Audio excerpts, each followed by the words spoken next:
当年观世音菩萨化身为一位名叫妙音的公主，这位公主不仅美丽端庄，而且她的歌声能够治愈一切生灵的痛苦，她深受百姓的敬仰，但在她的父王眼中，她的歌声却是珍贵的政治资本。有一天，妙音公主得知附近的国家遭受了严重的旱灾，百姓们饱受饥渴之苦，她心生悲悯之情，决定动用她的歌声那片土地带去甘霖。于是她在城市的广场上唱起悲天悯人的歌谣，她的歌声充满了慈悲和祈愿。在她歌唱的瞬间，奇迹发生了，天空中出现了乌云，风雨交加，雨水滋润了干涸的土地，让庄稼茁壮生长。百姓们欢呼雀跃，感激妙音公主的慈悲之心。今天我们讲佛教中的菩萨，腿盘好了吧？坐好开始修行了。订阅评论小的吧。在佛教，菩萨最一般的意义而言，是指正在成佛的人。菩萨不是普通的众生，而是正在追求成佛之路的伟大灵魂。他们为了帮助其他众生摆脱轮回之苦，放弃了自己的佛性，选择了一条充满慈悲和奉献的道路。在大乘佛教中，菩萨成为救世主的象征。他们不追求个人解脱，而是默默地守护着生命的循环，帮助众生寻找解脱之道。菩萨们展现了无私的奉献精神，为众生破除困境，带领他们走向光明。菩萨是一个梵语词，可以翻译为觉醒的真理、觉悟的存在或以觉醒为目标的人。在印度佛教的早期，以及一些后来的佛教传统，如上座部佛教，菩萨一词主要用于指释迦牟尼佛，也称为悉达多乔达摩，在他成道之前的前世。根据佛教传统，佛陀在获得觉悟之前经历了许多不同的出生，有动物和也有人类。在他这么多轮回转世中，确切地说，总共有549次，佛陀做了善行，这使他越来越接近他的觉醒。佛陀前世的故事可以在叫 Jatakas 的书里找到，这本书收集了佛陀大约550个轶事和寓言，有时间可以去看看。Jatakas 的历史可以追溯到公元前300年至公元400年之间，比佛陀生平、佛陀的传统出生和死亡日期分别为公元前563年和公元前483年，晚了几个世纪。尽管 Jatakas 一般是被认为起源于民间传统，但他们后来成为神圣佛教文学经典的一部分。在 Jatakas 中，未来的佛陀称为菩萨，被描绘成培养他以后获得启蒙所需的品质，这些包括道德、智慧和自我牺牲。所以这些故事也可以说是佛陀教义的一种手段。Jatakas 中的故事之一是 Sumedha 和 Buddha Dipankara 的故事，一般认为是涉及菩萨之道的最古老的佛教故事。这个故事发生在佛陀迪潘卡拉的时代，据说他在10万亿年前，换句话说，很久很久很久以前。在那段时间里，有一位名叫苏美达的苦行婆罗门，他住在喜马拉雅山脚下。有一天，苏美达听说佛陀迪潘卡拉正在访问低地，由于苏美达希望见到佛陀，他从隐居的前往低地。当婆罗门遇见佛陀时，他印象深刻，心想他也想有一天能开悟，从而成佛，通过传授佛法来帮助人们。这是须弥陀在菩萨之路上旅程的开始。佛陀迪潘卡拉读懂了须弥陀的心思，并预言他将成为释迦牟尼佛。菩萨的概念在大乘佛教中变得重要，尽管目前尚不清楚这是何时或如何发生的。然而，到公元2世纪，这个概念以及围绕它的实践已经确立。这从他们在那个时期撰写的大乘佛经中的突出地位中可以看得出来。从菩萨在大乘佛教中的作用来说，在大乘佛教中，菩萨被转化为救世主般的人物，这与佛教这一分支持有的菩提心的概念是一致的。菩提心就是指努力开悟。在大乘佛教中，菩提心不仅涉及自我的解脱，还涉及那些已经证悟的人帮助其他众生的愿望。相比之下，小乘佛教中的菩提心概念强调自我的解脱，这只能通过自己消除欲望来实现，而不需要依赖外界的帮助。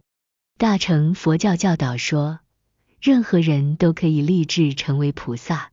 然而，在大乘佛教的历史上，有许多菩萨声名鹊起，所以受到高度尊敬。最著名的菩萨之一是观世音菩萨，他的名字可以理解为慈悲俯视的主，在中文中也被称为观音，在日语中也被称为观音。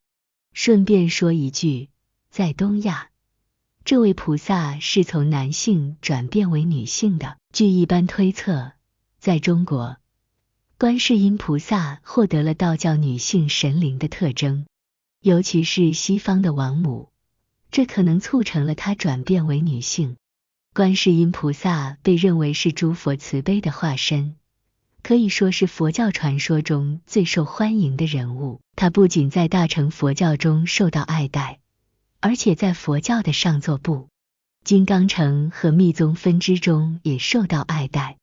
根据佛教信仰，观世音菩萨决定推迟自己的成佛身份，以便他可以继续寻求帮助所有众生获得觉悟。传说，很久很久以前，在观世音菩萨的修行旅程刚刚开始时，他下定决心要摆脱众生痛苦、死亡和轮回的永恒循环。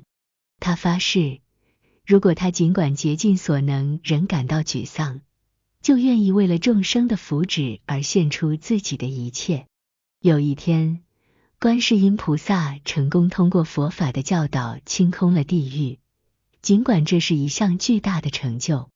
然而，当他俯视更高的境界时，他看到地狱仍然被无尽的众生所淹没，这一幕让他感到前所未有的沮丧，他的内心充满了无尽的苦楚。在这时，观世音菩萨的私人导师、慈悲无边的阿弥陀佛出现了。佛陀深知弟子的苦衷，决定帮助他摆脱这一困境。于是，佛陀亲自收集了观世音菩萨身体的碎片，并以神奇的力量为他塑造了一个崭新的人体形状。观世音菩萨重生了，但这一次，他的形象变得异常壮观。他拥有着11个头和1000只手臂，象征着他的无限慈悲和对众生的无私奉献。这新的形态让观世音菩萨得以更广泛、更深入地救度众生，成为救苦救难的菩萨。除了观世音菩萨之外，还有许多其他在大乘佛教中受到尊敬的菩萨。例如，在流行的中国佛教中，观世音菩萨，或更准确地说，观音菩萨，是4大菩萨之一，与中国佛教的4大圣山有关。观音的道场位于浙江省舟山的普陀山上。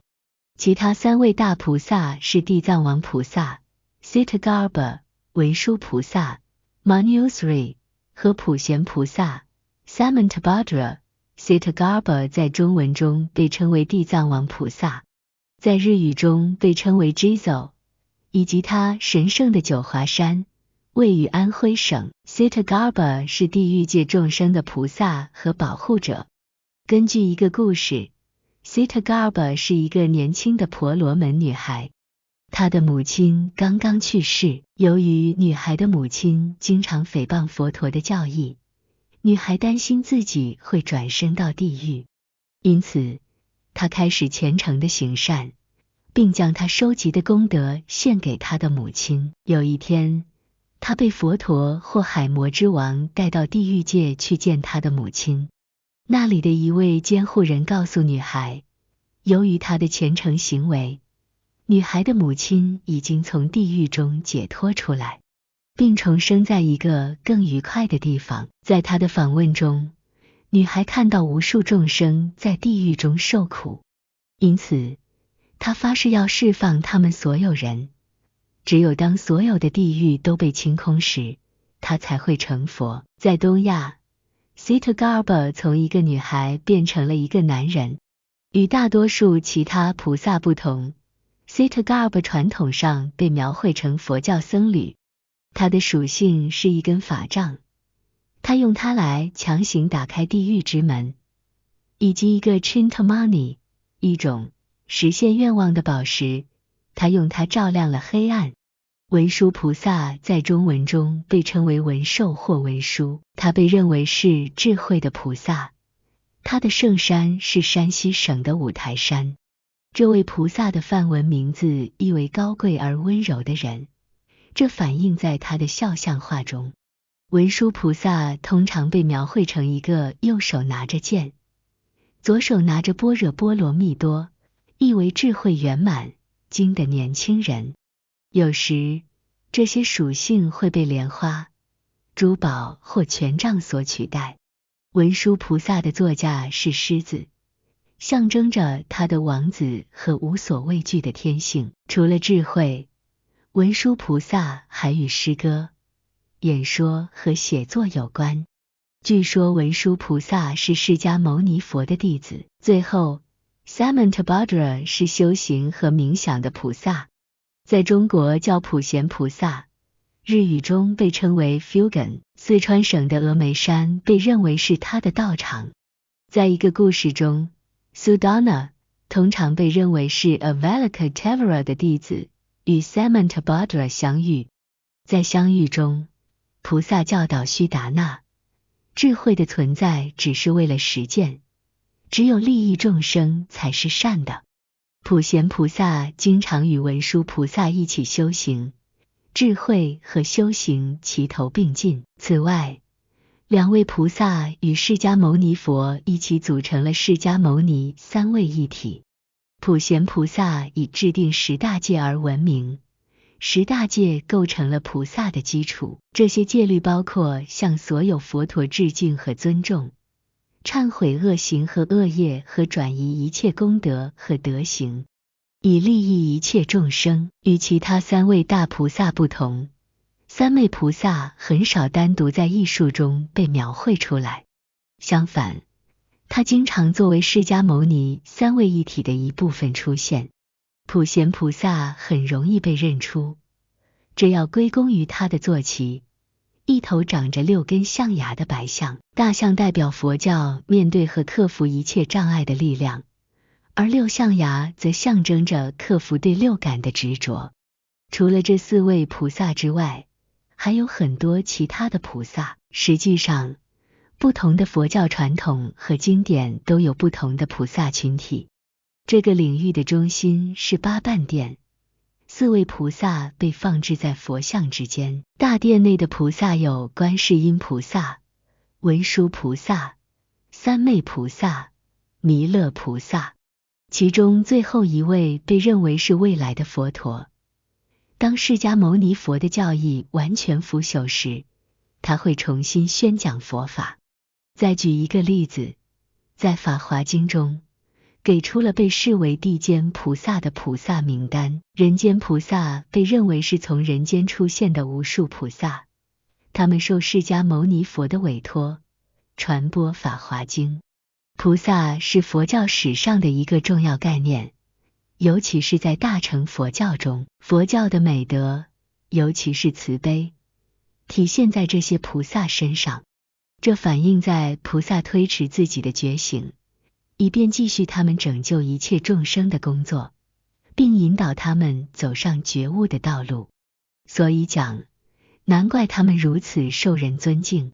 除了菩萨在佛教宗教史上所扮演的角色外，他们在佛教艺术史上也很重要，这是因为各种菩萨的形象是在佛教扎根的地区形象的，这些地区的当地文化影响了菩萨的描绘方式，因为他们的形象被改编以适应当地的口味。无论如何，菩萨所扮演的角色，即作为救世主，即使在这个现代时代也是相关的。